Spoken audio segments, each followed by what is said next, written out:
우리 주변을 보면 고층 빌딩이 참 많이 있는 것 같습니다. 과거에 비해서 오늘날에는 정말 빌딩 높은 것이 너무 많죠. 특별히 서울에 가봐도 전에는 63 빌딩이 제일 높은 빌딩이었는데 지금은 롯데타워 보면 어마어마하게 그 높이가 높은 것을 볼 수가 있습니다. 근데 사실 작은 건물도 그렇고 큰 건물도 그렇고 가장 중요한 것은 무엇이냐면 그 건물을 지을 때 가장 중요한 것은 설계도입니다. 설계도에 따라서 건물을 지어야 합니다. 근데 설계대로 건물을 짓지 않으면 어떻게 될까요? 건물을 짓다가 건물이 무너져 내릴 수도 있습니다. 그리고 건물이 다 지어진 후에도 설계도로 되지 않으면 어느 순간 그 건물이 무너질 수도 있다는 이야기죠. 그리고 또한 설계대로 건물을 짓지 않으면 건물이 완공이 되어도 구청에서 나와서 준공 허락을 허가를 내어주지 않거나 때로는 더 많은 돈을 들여서 결국 그 건물을 설계대로 변경을 할 수밖에 없는 그런 일들이 우리가 사는 세상에 일어나고 있습니다. 여러분 신앙생활도 마찬가지거든요. 여러분 과연 우리도 신앙생활 할 때 과연 이 설계대로 우리가 신앙생활을 하고 있는가 우리 자신을 뒤돌아봐야 합니다. 여러분 특별히 이 바리새인들은 하나님을 믿는다고 하면서도 세상에 화려한 건물을 짓고 있는 어리석은 자들이었습니다. 그들은 어떻게 보면 자기의 힘과 또 자기의 열심과 자기의 공로로 세상에 화려한 집을 짓습니다. 그런데 오늘 주님은 그런 바리새인들을 향하여 무엇을 이야기할까요? 불법을 행하는 자들아 다 내게서 떠나가라고 이야기를 합니다. 여러분 마찬가지로 세상의 건물이든 바로 우리가 살아가는 인생의 건물이든 아무리 세상에 화려한 건물을 짓는다고 할지라도 예수 그리스도 안에 인생의 설계되도록 하지 않고 자기 마음대로 그 건물을 짓다 보면 결국에 불법을 행한 자들아 주님께서는 그 모든 명령을 통해서 내가 아무리 세상에 화려한 건물을 짓는다 할지라도 그 건물은 무너질 수밖에 없다는 것을 우리에게 보여주고 있습니다. 여러분 우리가 본문을 보면 정말 하나님께서 기이 여기시는 바로 야베스라는 사람이 나오죠. 여러분 우리가 이 야베스를 그 평가를 보면 9절에 보면 야베스는 그의 형제보다 귀중한 자라. 이전 개역 한글 성경에 보면 바로 이 야베스는 그의 형제보다 존귀한 자다 이렇게 표현을 하고 있습니다. 여러분 존귀한 자는 어떤 자일까요? 바로 사람들로부터 높임을 받는 자가 존귀한 자입니다. 그리고 사람들로부터 섬김을 받는 자가 존귀한 자입니다. 그리고 사람들로부터 사랑받는 자가 존귀한 자라는 거죠. 우리는 이런 인물을 바로 구약에서 요셉이라는 사람을 우리가 들어서 볼 수가 있습니다. 여러분 이 요셉이라는 사람은 사람들이 높여주었고요. 사람들이 섬길 수밖에 없었고 사람들이 사랑했던 사람이었습니다. 여러분 이 야베스나 이 요셉은 바로 하나님께서 높여주셨기 때문에 바로 이런 존귀한 자가 바로 될 수가 있었다는 이야기입니다. 여러분 우리는 본문을 통해서 정말 오늘 우리가 어떻게 하면 이런 존귀한 자로 살아갈 수 있을까 우리가 한번 살펴보았으면 좋겠습니다. 여러분 하나님의 세상은 무엇으로 만드셨을까요? 온 우주 만물은 무엇으로 만드셨나요? 말씀으로 만드셨죠. 그죠?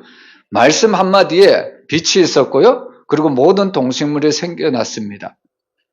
근데 하나님께서 참 감사하게도 하나님께서는 모든 만물을 말씀으로 창조하셨는데 사람이라는 존재는 하나님께서 바로 흙이라는 바로 특별한 존재를 통해서 하나님은 사람을 창조하셨다는 겁니다. 여러분 어떤 사람은 사람을 어떻게 비유하냐면 바로 나는 사자같이 용맹한 사람이 되고 싶다. 또 어떤 사람은 나는 꽃같이 아름다운 사람이 되고 싶다. 사람을 어떻게 보면 사자와 어떻게 보면 또 꽃으로 이렇게 비유를 하고 나는 그런 용맹한 사자, 아름다운 꽃이 되고 싶다고 자신의 롤 모델을 그렇게 삼고 있는 것을 볼 수가 있습니다. 근데 여러분 하나님은 사람을 무엇을 가지고 어떤 모델을 가지고 사람을 창조하셨을까요? 여러분 하나님은 사람을 사자같이 용맹함을 보고 사자를 모델로 삼아서 사람을 만드셨을까요? 아니면 꽃처럼 아름다운 것을 보면서 꽃을 모델로 사람을 만드셨을까요? 그렇지 않죠? 여러분 하나님은 누구의 형상으로 사람을 만드셨나요? 하나님의 형상으로 만드셨다는 겁니다. 그래서 여러분, 사람이란 존재는 원래 존귀할 수밖에 없는 존재입니다. 왜 그러냐면 사람이란 존재는 하나님의 형상으로 지음받은 존재이기 때문입니다. 그래서 우리가 옆에 있는 사람들 보면, 우리가 이 땅에 살아가는 모든 사람들 보면 정말로 존귀한 사람으로 여기며 살아가야 합니다. 여러분, 그들이 가진 지위나 세상의 물질이나 세상의 권력이 없다고 할지라도 여러분, 사람이란 그 존재 자체가 하나님의 형상으로 지음받은 존재이기 때문에 우리는 모든 사람을 귀하게 여기고 정말로 소중하게 여겨야 된다는 이야기죠. 근데 안타까운 것은 뭡니까? 오늘날 사람들을 보면 그런 존귀함을 느낄 수 있을까요? 여러분, 요즘 사람들 보면 사람들을 존귀 여기지 않습니다. 특별히 자기보다 못하거나 자기보다 가진 것이 없으면 사람들을 멸시할 때가 참 많이 있는 것을 볼 수가 있습니다. 왜 이런 일이 일어났을까요? 왜 오늘날의 사람들은 존귀받지 못하고 멸시를 받을까요? 그것은 저와 여러분들이 다 알듯이 결국 인간의 죄악 때문에, 인간의 타락으로 말미암아 사람이 바로 하나님의 존귀를 잃어버렸다는 데 문제가 있습니다. 여러분, 시편 49편 12절에 보면 사람은 존귀하나 이렇게 이야기를 하죠. 근데 시작은 좋은데 그 뒤에 보면 사람은 존귀하나 장구하지 못함이요 멸망하는 짐승 같도다 이렇게 이야기를 하고 있습니다. 죄악을 범하기 전에는 사람이란 존재가 얼마나 좋은 존재인지, 여러분, 특별히 하나님께서 사람에게 인간이 타락하기 전에 얼마나 놀라운 특권을 주셨습니까? 모든 생물을 다스리는 그런 생사화복의 주권을 바로 인간에게 맡기셨다는 이야기입니다. 모든 동물들도, 모든 세계도 이 인간 앞에 굴복할 수밖에 없었다는 거죠. 근데 타락한 결과 세상이 어떻게 변했을까요? 사람이 지배해야 될 세상이 이제는 타락한 결과 세상이 사람을 지배하기 시작합니다. 결국에 사람의 존귀함이 바로 비춰지지 못했다는 것을 우리에게 보여주고 있습니다. 그래서 사실 하나님은 그의 아들 독생자 예수 그리스도를 보내심으로 우리에게 이런 인생의 바로 존귀함을 회복해 하시기 위해서 우리 가운데 보내주셨습니다. 여러분, 십자가에서 예수님이 죽으심으로 인하여 우리의 구원이 회복이 되었고요. 그리고 우리가 이 땅에 살아가는 모든 인간의 지위를 하나님의 예수 그리스도를 통해서 회복해 하여 주시기를 원하고 있다는 사실입니다. 그래서 오늘 우리는 다시 한번 예수 그리스도를 통해서 하나님이 우리에게 허락해 주신 인간의 존엄성, 인간의 존귀를 우리가 다시 회복해야 합니다. 근데 여러분, 인간의 어리석음이 무엇이냐면요, 사람이 스스로 자기가 존귀하기 위해서 어떻게 하냐면 스스로 존귀하려고 하는 사람들이 있습니다. 스스로 높아지려고 하는 사람들이 있다는 이야기입니다. 우리는 그런 자들을 가리켜 교만한 사람이라 이렇게 이야기를 하는 거죠. 내가 저 사람보다 높아지기 위해서, 존귀하기 위해서 스스로 힘을 내어서 존귀하려고 하는 사람들이 있다는 겁니다. 그러나 여러분, 그런 존귀는 오래가지 못합니다. 여러분, 존귀는 누가 주셔야 될까요? 하나님이 주셔야 합니다. 여러분, 하나님을 믿는 사람은 당연히 하나님 앞에, 사람들 앞에 존귀할 수밖에 없다는 겁니다. 우리 히브리서 5장 4절 말씀 우리 한번 같이 읽어보겠습니다. 이 존귀는 아무도 스스로 취하지 못하고 오직 아론과 같이 하나님의 부르심을 받은 자라야 할 것이니라. 여기 보면 분명히 나오죠. 존귀는 스스로 취하는 것이 아니라고 이야기를 합니다. 세상이 말하는 존귀는 스스로 높아지려고 하지만 예수님은 뭐라고 이야기하십니까? 높아지려고 하는 자는 낮아질 것이요 낮아지려고 하는 자는 높아질 것이라고 이야기를 합니다. 여러분, 존귀는 우리가 스스로 한다고 해서 높아지는 것이 아닙니다. 하나님이 우리를 불러주셔야만 우리가 높아질 수가 있다는 겁니다. 여러분, 하나님이 오늘도 우리를 불러주신 줄 믿습니다. 우리를 어떻게 불러주셨을까요? 우리를 어떤 존재로 하나님이 불러주셨나요? 바로 하나님의 자녀로 우리를 불러주셨다는 겁니다. 여러분, 세상에도 여러분 부모가 정말로 대기업의 회장이든지 아니면 부모가 대통령이라면 그 자녀들도 마땅히 높임을 받는 것을 볼 수가 있습니다. 마찬가지로 우리는 만왕의 왕이 되신 하나님의 자녀입니다. 그러므로 하나님의 종기가 똑같이 우리에게도 덧입혀졌다는 것을 우리에게 이야기를 하고 있습니다. 그래서 이 종기는 스스로 취해서 높아지는 것이 아니라 하나님이 우리를 하나님의 자녀로 불러주셔야만 우리가 높아질 수 있다는 것을 여러분들 깨달으시길 바랍니다.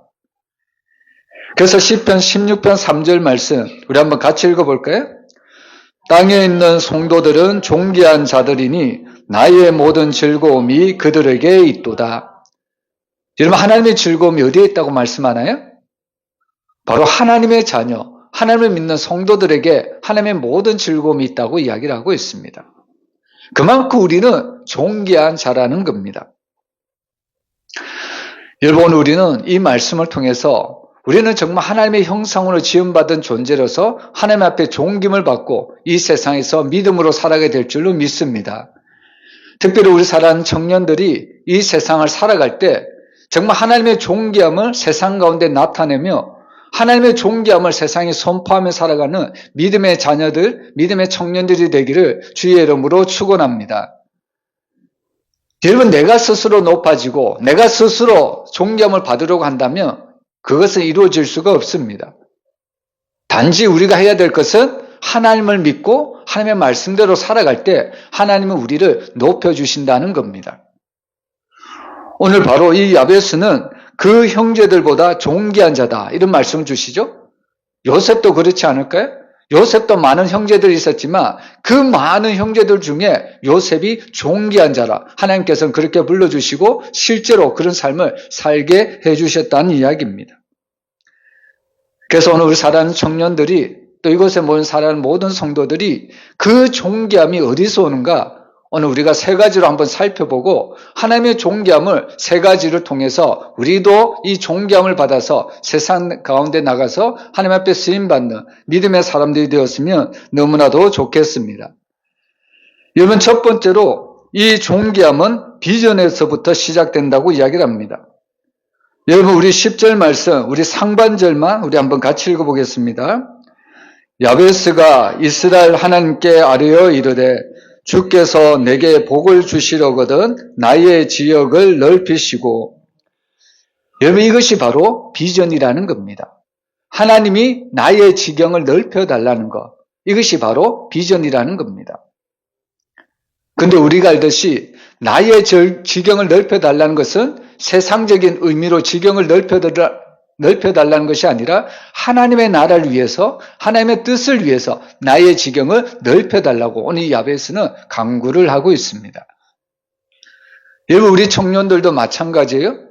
내 꿈과 내 성공을 위해서 하나님이 나의 지경을 넓혀달라고 이렇게 기도하기 이전에 먼저 하나님의 나라와 그의 뜻을 위해서 바로 하나님 앞에 내 지경을 넓혀달라고 기도할 때 하나님은 내 마음의 소원을 들어주시고 우리의 지경을 넓혀주신다는 이야기입니다. 여러분, 사실 이 지경을 넓혀달라는 것은 무슨 의미일까요? 오늘보다 내일의 삶이 더 낫기 위해서 하나님께서 내 지경을 넓혀달라는 의미이죠. 오늘 우리 교회가 서 있는 모습보다 내일 우리 교회가 서 있는 모습이 더 넓어지도록 하나님 앞에 기도하며 나아가야 된다는 이야기입니다. 여러분, 프랑스 파리에 그 앙뚜아누라는 거지가 있었습니다. 여러분, 거지는 어떤 사람입니까? 늘 그 거리에 앉아서 그 구걸하는 그런 사람이 거지이지 않습니까? 근데 이 프랑스 이 앙뚜아누가 거지가 바로 이 파리의 대로에 앉아서 구걸하고 있는데 아르노라는 그 중년 신사가 그 거지에게 가서 늘 도와줍니다. 늘 물질을 또한 던져줍니다. 그러면서 건면을 하는 거죠. 이 앙뚜아누라는 이 거지를 보니까 육신은 멀쩡합니다. 그래서 물질로 그 중년 신사가 도와지기는 하는데 한마디 말을 더 거두는 거죠. 당신은 지금 육신이 건강한데 계속해서 앉아서 이렇게 구걸을 하면 안 된다는 거예요. 육신이 있으니까 나가서 열심히 일을 하든지 일을 해서 돈을 모으라고 이야기를 했다는 겁니다. 여러분, 이 거지가 이 중년 신사의 말을 듣고 어느 순간 그 파리의 대로에서 늘 구걸하던 그 사람이 어느 순간 그 자리에 사라져 버렸습니다. 근데 약 10년 후에 이 중년 신사가 책을 사기 위해서 한 책방에 들어가는데요. 이 책방에 들어갔는데 놀란 일이 일어납니다. 이 책방의 주인이 이 중년 신사에게 나와서 내가 예전에 10년 전에 이 프랑스 그 대로에서 그 돈을 구걸하던 그런 거지였습니다. 그런데 선생님의 말을 듣고 이제는 나도 나가서 일을 해야 되겠다고 저는 마음을 먹었습니다. 그래서 선생님의 말씀을 듣고 이제 밖에서 나가서 열심히 일을 한 결과 지금은 바로 이런 조그마한 그 서점의 사장이 되었다고 그런 고백을 했다는 겁니다. 여러분, 우리는 바로 하나님께서 우리가 어떻게 하면 존귀함을 받을 수 있는가? 바로 하나님께서 나의 지경을 넓혀달라는 이런 비전을 가지고 우리는 주님 앞에 나아가야 된다는 겁니다. 여러분, 사실 사람을 항폐하게 하는 것이 뭘까요? 여러분, 사람을 항폐하는 것은 다른 것이 아니라 절망입니다. 절망, 낙심입니다. 하나님을 바라보면 어떠한 상황 가운데서도 일어날 수 있고 그 일을 우리가 감당할 수가 있는데 내게 힘이 그 일을 감당하기에 내가 힘이 없다고, 내가 그 일을 감당할 능력이 없다고 대부분의 사람들은 그 일 때문에 절망하고 낙심하는 사람들이 너무나도 많이 있습니다. 그 결과가 어떻게 되냐면 먼저 우리 마음속에 항폐함이 찾아옵니다. 여러분, 사실 우리 마음에 항폐함이 찾아오면 어떤 결과를 낳느냐면 아무것도 하지 못합니다. 여러분, 아무리 육신이 건강해도 마음 문이 딱 먼저 닫혀버리면 우리는 아무런 일도 하지 못한다는 거예요. 여러분, 사람의 행동이 어디에서부터 나온다고 생각하십니까? 우리의 마음으로부터 모든 행동이 나오는 겁니다. 근데 마음이 이미 딱 닫혀버리면 어떠한 행동도 시작할 엄두를 못 낸다는 겁니다. 그래서 사실 우리는 하나님 앞에 나아갈 때 정말 우리의 마음의 지경을 넓혀달라고 우리는 늘 기도하며 나가야 합니다. 여러분, 하나님이 이스라엘 백성들을 출애굽시키시고 광야로 내모시죠? 근데 그 광야에서 이스라엘 백성들은 정말로 하나님의 은혜를 체험하고 살아갈 수가 있었습니다.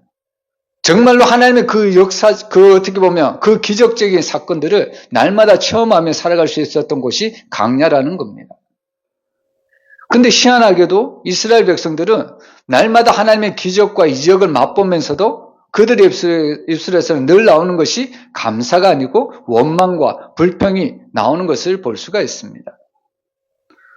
오전에도 말씀드렸지만 이 이스라엘 백성들은 여전히 바로 종된 노예 근성을 버리지 못한 것을 우리에게 보여주는 말씀입니다. 여러분, 아무리 광야길이 힘들다고 할지라도 여러분, 하나님이 광야길로 내본 이유가 뭡니까? 결국 광야를 통해서 하나님이 약속하신 젖과 꿀이 흐르는 가나안 땅을 인도하시려고 하나님이 이스라엘 백성을 바로 출애굽시키시고 광야길을 통과하게 하셨다는 겁니다. 근데 이스라엘 백성들은 하나님이 약속하신 그 말씀을 전혀 기억하지도 못하고 하나님이 왜 나에게 이렇게 힘든 길을 인도하시냐고 원망과 불평을 쏟아내었다는 겁니다. 여러분, 사실 우리의 인생이 왜 불평과 원망이 나오냐면 눈앞의 현실만 딱 보기 때문에 그렇습니다. 우리가 하나님이 약속하신 그 말씀을 믿고 바라보고 딱 나간다면 우리 삶에 아무리 고난이 오고 어떤 어려움이 와도 하나님이 약속하신 그것을 딱 보고 우리는 나아갈 수가 있는데 그 약속을 우리가 잊어버리기 때문에 현실 속에 다가오는 그런 어려움 때문에 사람들은 낙심하고요, 절망하고요, 힘들어할 수밖에 없다는 겁니다. 그래서 오늘 우리는 이 야베스라는 청년을 통해서, 이 사람을 통해서 우리가 무엇을 할 수 있냐면 하나님께 나의 지경을 넓혀달라고 우리는 이런 비전을 가지고 하나님 앞에 나아가야 된다는 겁니다. 여러분, 청년의 시절의 특징이 있죠? 여러분, 대부분 청년들은 어떤 시기라고 이야기할까요? 꿈을 꾸는 시기라는 겁니다. 꿈을 꾸는 시기. 근데 사실 꿈을 꾸는 시기가 청년이라고 이야기를 한다면 우리가 이렇게도 이야기할 수 있겠죠? 아무리 연세가 많이 있어도 그 어르신들에게 꿈이 있다면 그 어르신들도 동일하게 청년이라고 이야기할 수가 있다는 거죠. 여러분, 청년들은 꿈이 많은 시절입니다. 비전이 많은 시절입니다. 근데 여러분, 중요한 것은 무엇이냐면 여러분 비전이 이상으로만, 상상으로만 끝나서는 안 된다는 겁니다. 여러분 정말 내가 하나님 앞에 비전을 받았고 꿈을 받았다면 그 일을 우리가 첫 번째로 어떻게 해야 되냐면 행동으로 옮겨야 된다는 이야기입니다. 하나님이 나에게 주신 비전을 우리가 깨달았다면 우리는 그 비전을 이루기 위해서 한 걸음 한 걸음 믿음의 걸음을 바로 행동으로 보여야 된다는 것을 우리에게 말씀해 주고 있습니다. 여러분 이런 말이 있습니다. 인생은 멀리 보면 희극이지만 가까이 보면 비극이다. 이런 이야기가 있습니다. 여러분 어릴 때에 우리 사랑하는 자녀들에게 너 앞으로 커서 뭐가 될래? 이렇게 질문해 보면 우리 아이들이 정말 자기가 되고 싶은 거 다양하게 이야기하지 않습니까? 나는 경찰관이 될래. 나는 소방관이 될래. 나는 교육자가 될래. 나는 대통령이 될래. 안 될 것 뻔히 알면서도 그렇게 자기의 꿈을 다 쏟아내는 것을 볼 수가 있습니다. 여러분 우리도 마찬가지죠? 여러분 우리도 멀리 있는 그 미래를 보면 우리의 미래는 참 아름다울 거야. 우리의 미래는 지금보다 훨씬 좋을 거야. 우리는 미래에 대해서 희극적으로 받아들일 수가 있다는 겁니다. 근데 문제가 뭔지 아십니까? 미래는 내가 상상한 대로 정말 아름다운 모습으로 내 모습 속에 그려지는데 지금 처한 현실을 보니까 그렇지 않더라는 겁니다. 지금 내 모습을 보니까 내가 상상했던 저 미래가 올까? 안 올 것 같거든요. 그러니까 미래를 보면 희극인 거는 분명한데 지금 내가 처한 현실을 보니까 희극이 아니라 비극일 수밖에 없다고 사람들이 자절하는 거죠. 근데 여러분 오늘 이 요셉이라는 사람도 그렇고요. 또 오늘 본문에 나오는 야베스라는 사람도 우리에게 무엇을 이야기해 주냐면요. 우리가 꿈꿨던 그 미래, 그 비전을 향해서 지금 나에게 주어진 이 고통이라든지 이런 어려움도 한 걸음씩 한 걸음씩 걸어 나가야 된다는 것을 이야기를 해주고 있습니다. 여러분 야고보서에 보면 우리에게 진짜 믿음을 보여주죠. 어떤 믿음을 보여주냐면 행함이 없는 믿음은 어떤 믿음이라고요? 죽은 믿음이라는 겁니다. 행함이 없는 믿음. 여러분 우리가 저 비전을 바라보고 달려가야 되는데 근데 그 비전이 이상으로만 끝나는 사람들이 있습니다. 내 머리에 상상으로만 끝나는 청년들이 너무 많다는 거예요. 근데 사실 그 비전을 이루기 위해서 우리는 어떻게 해야 될까요? 열심히 공부를 해야 되겠죠. 그죠? 그리고 열심히 나에게 주어진 삶의 현실을 하나씩 하나씩 한 단계씩 한 단계씩 걸어가야 된다는 이야기입니다. 여러분 어린아이를 낳아보면 여러분 어린아이가 나오면 바로 걷습니까? 저는 그런 아이 한 번도 본 적이 없거든요. 뱃속에 있는 아이가 당장에 나왔는데 어느 순간에 갑자기 그렇게 걷고 뛰는 아이는 한 번도 본 적이 없습니다. 여러분 이 뱃속에 있는 어린아이가 나와서 그가 걷기까지 그가 하는 행동이 뭘까요? 수없이 넘어진다는 겁니다. 수없이 넘어져요. 여러분 이런 넘어짐에 그런 훈련이 없다면 이 어린아이는 결코 걸어갈 수가 없습니다. 뛸 수가 없는 거죠. 근데 사실 이 어린아이는 걷기를 위해서 수만 번 그렇게 넘어지는 그 고단한 훈련을 통해서 결국에 다른 아이들처럼 튼튼하게 걸어갈 수도 있고 때로는 뛰어갈 수도 있다는 겁니다. 여러분 삶의 현실은 너무 고단할 수 있어요. 힘들 수 있어요. 근데 하나님이 나에게 주신 그 미래의 그 비전을 우리가 바라본다면 오늘 우리에게 주어진 현실을 내가 겸허히 받아들이고 그 현실을 우리가 믿음으로 바로 말씀으로 우리가 걸어갈 수 있어야 된다는 것을 우리에게 보여주고 있습니다. 그래서 우리가 그 비전을 이루기 위해서 첫 번째는 바로 행동으로 옮겨야 된다는 이야기입니다. 그리고 두 번째로요. 이 비전은 내 안에만 가둬두어서는 안 됩니다. 여러분 이 비전이라는 것은 교회를 넘어서 세상에 나가 힘을 발휘해야 된다는 것을 우리에게 가르쳐주고 있습니다. 여러분 과거에 미국의 선교사님들이 우리나라에 와서 복음을 많이 전하셨죠? 언더우드 선교사님들이라든지 아펜셀러라든지 많은 분들이 우리 가운데 오셔서 복음을 전했습니다. 근데 한번 생각해 보세요.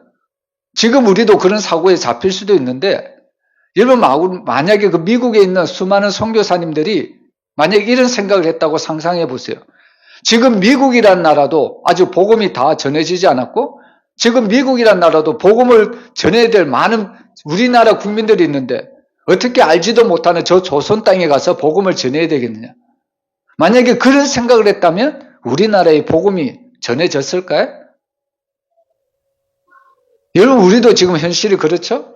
우리도 그 미국의 선교 사람들의 복음을 듣고 우리나라가 이만큼 성장하고 또 세계를 향해서 복음을 전하고 있는데, 선교를 향하고 있는데, 근데 우리도 만약에 우리나라 국민도 아직 여전히 예수님을 알지 못하는 많은 백성들이 있는데 해외에 나갈 여력이 없다고 우리나라만 그렇게 싸우고 든다면 세계는 어떻게 되겠습니까? 예수님을 알지 못하는 저 어떻게 보면 정말로 불쌍한 그런 나라들은 어떻게 될까요? 그래서 사실 여러분, 참된 비전이라는 것은 무엇이냐면요, 하나님이 나에게 주신 그 비전을 세상에 나가서 발휘하는 것이 참된 비전이라는 겁니다. 내 안에만 이런 비전을 가두어둬서는 안 된다는 거예요. 여러분, 세상에 나가서 비전을 발휘한다는 것은 주님이 말씀하신 것처럼 우리는 세상에서 빛과 소금의 역할을 감당해야 된다는 것을 말씀하는 겁니다. 여러분, 요셉 한 사람이 온 애굽 사람들뿐만 아니라 그리고 그 주변에 있는 수많은 나라들, 기근에 찌들린 그 나라들을 바로 이 요셉 한 명을 통해서 그 수많은 사람들에게 생명을 바로 증거했듯이, 마찬가지로 오늘날 교회도 또 사랑하는 모든 그리스도인들도 교회 안에서만, 우리 안에서만 이런 비전을 공유하는 것이 아니라 사실 이 비전은 하나님 나라는 세상 가운데 나가서 바로 이 비전을 선포해야 된다는 겁니다. 여러분, 세상 가운데 나가서 선포한다는 것은 정말 우리 그리스도인들이 이 땅에서 바로 빛과 소금의 역할을 감당해야 된다는 것을 우리에게 가르쳐주고 있다는 겁니다. 여러분, 어떤 책을 보니까 이런 이야기가 있습니다. 어떤 목사님이 말씀하신 건데요, 교회는 어떤 곳이 되어야 되느냐? 미사일 발사대, 그런 곳이 되어야 된다고 이야기를 하고 있습니다. 교회는 바로 미사일 발사대가 되어야 된다고 말씀합니다. 그러면 그리스도인들은, 성도들은 어떤 존재가 되어야 된다는 이야기일까요? 미사일이 되어야 된다는 이야기죠. 교회는 지금 미사일 발사대가 되어서 이 성도인, 이 그리스도인들이 미사일이 되어서 세상에 나가서 폭탄을 바로 터뜨려야 된다는 겁니다. 무슨 폭탄일까요? 복음이라는 폭탄을 터뜨려야 된다는 이야기입니다. 이렇게 할 때 세상은 변화되고요, 이렇게 할 때 세상은 예수님의 사랑을 알고 주님께로 돌아올 수가 있다는 이야기입니다. 그래서 여러분, 하나님이 우리에게 주신 이 비전을 내 속에만 가두어둬서는 안 됩니다. 하나님이 나에게 주신 비전이 있다면 우리는 즉각적으로 그 비전을 하루하루 하나님의 말씀으로 살아내야 되고요, 그리고 그 비전을 세상 가운데 나가서 바로 주님의 복음을 증거하는 삶을 살아가야 된다는 것을 우리에게 가르쳐주고 있습니다. 그래서 오늘 예수님이 제자들을 부르신 특별한 목적이 있죠. 여러분, 예수님이 제자들을 부르신 목적은 너희를 세상 가운데 보내서 너희가 세상의 일들, 바로 세상의 빛과 소금으로 감당할 수 있기 위해서 바로 이 예수님은 제자들을 불러주셨다는 겁니다. 여러분, 저와 여러분들이 바로 하나님께서 나를 불러주셔서 세상 가운데 파송하시려고 우리를 불러주신 줄 믿으시고, 우리가 세상에서 주님의 말씀대로 또 주님의 뜻대로 빛과 소금의 역할을 감당할 수 있는 믿음의 성도들이 되시기를 주의 이름으로 축복합니다. 그리고 두 번째로요, 여러분, 이 존귀함은 비전을 가질 때 존귀함을 얻을 수 있고요, 두 번째로 이 존귀함은 믿음으로 가능해진다는 것을 알 수가 있습니다. 여러분, 세상은 이런 말이 있죠. 세상은 신념으로 한다. 근데 여러분, 우리는 하나님의 말씀은, 신앙은 무엇이냐면 신념으로 하는 것이 아니라 우리는 하나님의 일을 믿음으로 하는 줄 믿으시길 바랍니다. 여러분, 우리 본문 9절 말씀 우리 한번 같이 읽어볼까요? 야베스는 그의 형제보다 귀중한 자라. 그의 어머니가 이름하여 이르되 야베스라 하였으니 이는 내가 수고로이 낳았다 함이었더라. 여기 보면 야베스라는 이름이 나오는데, 여러분, 사실 이 야베스라는 이름의 뜻이 어떤 뜻이냐면 고통이라는 뜻입니다. 겉으로 보기에는 너무 아름다운 이름인 것 같은데 그 속 내면을 보면 이 야베스라는 사람은 태어날 때부터, 그리고 자라날 때도, 그리고 성장할 때도 그 사람은 늘 고통 가운데 있었다는 것을 우리가 추측해 볼 수 있는 말씀이라는 겁니다. 얼마나 그의 삶이 힘들었으면, 여러분 10절에 그의 기도 내용이 나오는데, 주의 손으로 나를 도우사 나를 환난을 벗어나 내게 근심이 없게 하옵소서. 얼마나 고통 가운데 태어났고 얼마나 고통 가운데 살아갔으면 이런 기도를 하나님 앞에 드렸을까요? 근데 중요한 것은 무엇일까요? 여러분, 이런 고통 가운데 있을지라도 이런 고통을 이길 수 있는 힘을 오늘 야베스를 통해서 우리는 알 수가 있습니다. 여러분, 이런 고통을 이길 수 있는 힘은 뭘까요? 믿음밖에 없다는 것을 믿으시길 바랍니다. 여러분, 세상은 재물로, 권력으로, 자기가 가진 지식으로 이 고통을 이겨나갈 수 있다고 이야기하지만 여러분, 그렇지 않습니다. 이 세상에 있는 모든 것들을 이길 수 있는 것은 오직 믿음밖에 없습니다. 하나님이 우리에게 주신 최고의 선물은 바로 믿음입니다. 믿음. 이 믿음이 있어야만 우리는 예수님 앞에 믿음으로 살아갈 수가 있고요. 하나님 앞에 당당하게 우리가 믿음 생활을 할 수가 있다는 이야기입니다.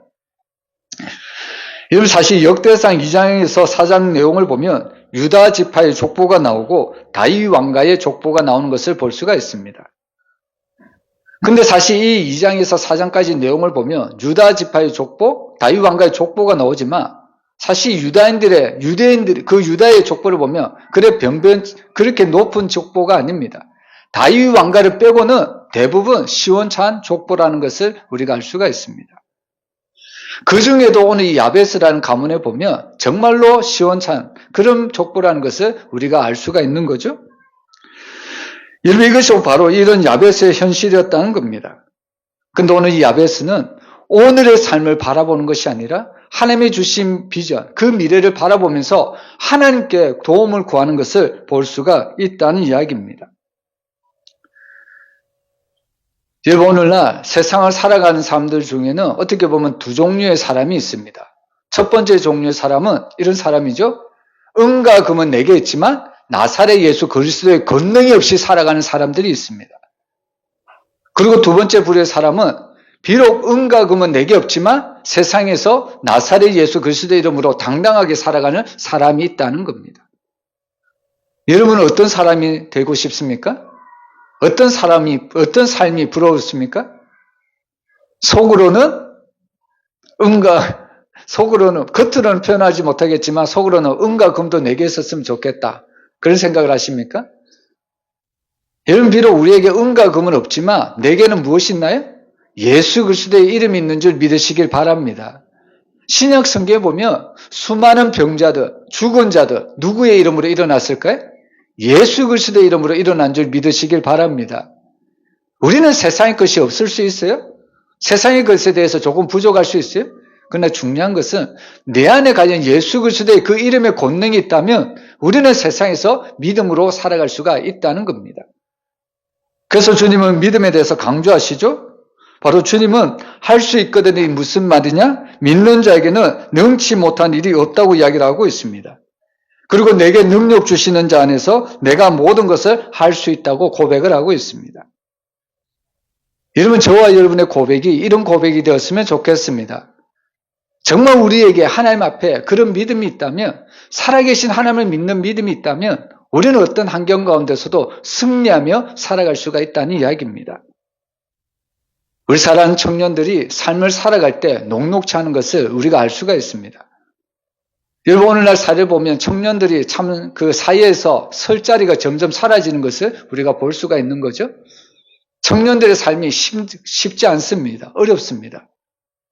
그러나 그럼에도 불구하고 우리 청년들이 힘이 들고 어려운 삶을 살아가지만 중요한 것은 우리 청년들이 그래도 살아계신 하나님을 믿는 믿음이 있다면 이 힘든 세상을 우리가 당당하게 살아갈 수가 있다는 이야기죠. 우리 사랑하는 청년들이 오직 하나님을 믿는 믿음으로 이 세상을 언제나 하나님께 영광 돌리고 이 세상에서 존귀되는 그런 믿음의 사람이 되시기를 주의 이름으로 축원합니다. 그리고 세 번째로 마지막으로 이 존귀는 바로 기도로 이루어진다는 것을 알 수가 있습니다. 여러분, 10절 중간 부분에 보면 주의 손으로 나를 도우사 나를 환난을 벗어나 내게 근심이 없게 하소서 하였더니 하나님께서 그가 구하는 것을 허락하셨다고 이야기를 하고 있습니다. 여러분, 하나님께서는 우리에게 주신 선물 중에 바로 기도라는 선물을 주셨습니다. 여러분, 사실 사람이라는 존재는 자기의 뜻대로 자기의 마음대로 다 할 수 없는 연약한 존재입니다. 여러분, 그런 연약한 존재에게 하나님이 우리에게 특별한 선물을 주시는데 그것이 무엇이냐? 바로 기도라는 겁니다. 여러분, 내 힘으로 내 뜻대로 세상을 살아갈 수가 없어요? 그래서 우리는 늘 하나님 앞에 나와 기도할 수밖에 없다는 겁니다. 여러분, 이 야베스라는 사람은 출생 때부터 또 그가 살아가는 삶의 모든 현장이 고통이었습니다. 고난이었습니다. 그럼에도 불구하고 그가 딱 붙잡았던 것이 뭐냐면 하나님 앞에 나아가 기도를 했다는 겁니다. 여러분, 기도는 하나님과의 만나는 시간입니다. 여러분, 우리가 세상 사람들과 만나는 것도 중요하지만 하나님과의 만나는 시간이 더욱더 귀중하고 소중하게 여겨야 합니다. 여러분, 어떤 농부가 있었습니다. 여러분, 가뭄이 들어서 모든 나무들이 다 말라 죽는데 한 가수원에는 나무들이 생명을 연장하고 있었습니다. 비록 그 나무들이 파릇파릇하지는 않았지만 그 나무들은 죽지는 않았다는 거예요. 그래서 왜 그런지 궁금했던 이웃 사람들이 그 농부에게 질문했습니다. 어떻게 당신의 나무들은 이 지극히 극심한 이 가뭄 속에서도 당신의 나무들은 죽지 않고 살아 있습니까? 그랬더니 이 농부가 하는 얘기가 나는 이 나무에 물을 줄 때에 흠뻑 주지 않았습니다. 나무가 자라기에 죽지 않을 만큼만 주었습니다. 그랬더니 나무들이 스스로 살 길을 찾았는데 그것은 나무들이 뿌리를 깊게 내렸다는 이야기입니다. 여러분, 이것을 통해서 우리가 무엇을 할 수 있냐면 때로는 하나님이 우리에게 시련을 허락해 주실 때도 있습니다. 여러분, 하나님이 우리를 미워해서 우리에게 이런 시련을 주시는 것이 아닙니다. 세상에는 이런 시련을 주시는 것은 나를 미워해서 시련을 준다고 세상은 그렇게 이야기하지만 하나님의 관점에서는 그런 일이 아닙니다. 나에게 시련을 주기 위한 것은 하나님이 나를 연단시키기 위함이라는 겁니다. 여러분, 이 나무가 죽지 않았던 이유는 무엇이냐면 그 뿌리를 땅속 깊이 물이 있는 데까지 그 뿌리를 깊이 때렸기 때문입니다. 여러분, 마찬가지거든요. 하나님도 우리에게 때때로 시련을 주시는 이유가 뭘까요? 바로 신앙의 뿌리를 깊이 내리기 위함이라는 겁니다. 여러분, 우리의 신앙의 뿌리가 어디가 되어야 될까요? 예수 그리스도가 되어야 되면 믿으시길 바랍니다. 여러분, 우리가 시련이 올 때 우리가 할 수 있는 것은 기도의 뿌리를 깊게 내려야 된다는 겁니다. 여러분, 사실 우리가 늘 평안하면요. 여러분, 평안하면 우리가 하나님 앞에 더 기도를 잘할 것 같습니까? 더 기도 시간은 많이 늘릴 것 같아요? 대부분 통계를 내보면 평안할 때 기도하는 것보다 고통이 오고요. 시련이 찾아올 때 하나님 앞에 나와서 기도하는 사람들이 대부분 많다는 것을 통계적으로도 나와 있습니다. 그래서 하나님은 시련을 통해서 바로 하나님은 자기를 찾게 만든다는 거죠. 내 힘으로는 이 시련을 이겨나갈 수가 없기 때문에 하나님이 이런 시련을 통해서 하나님을 찾게 만든다는 겁니다. 하나님의 도움을 구하게 한다는 이야기입니다. 여러분, 오늘 우리는 이 야베스를 통해서 하나님은 우리들 인생을 존귀케 하기를 원하고 있습니다. 그런데 이 존귀함은 내 스스로 존귀함을 얻을 수가 없습니다. 그래서 우리가 어떻게 하면 존귀함을 얻을 수 있는가? 바로 첫 번째로 말씀드렸죠. 우리가 바로 나의 지경을 넓혀달라는 그 하나님의 비전을 가지고 우리가 세상 가운데 나아갈 때 하나님은 우리를 존귀케 여긴다고 말씀하고 있습니다.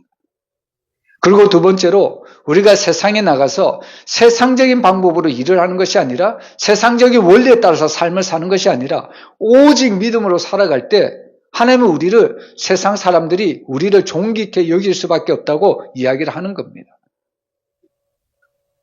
여러분, 히브리서 11장 말씀을 보세요. 그곳에 나오는 믿음의 모든 사람들이 결국에 세상 사람들로부터 어떤 칭호를 받았을까요? 믿음의 사람들은 세상 사람들이 감당하지 못한다는 그런 칭호, 그런 존귀함을 받았던 것을 볼 수가 있습니다.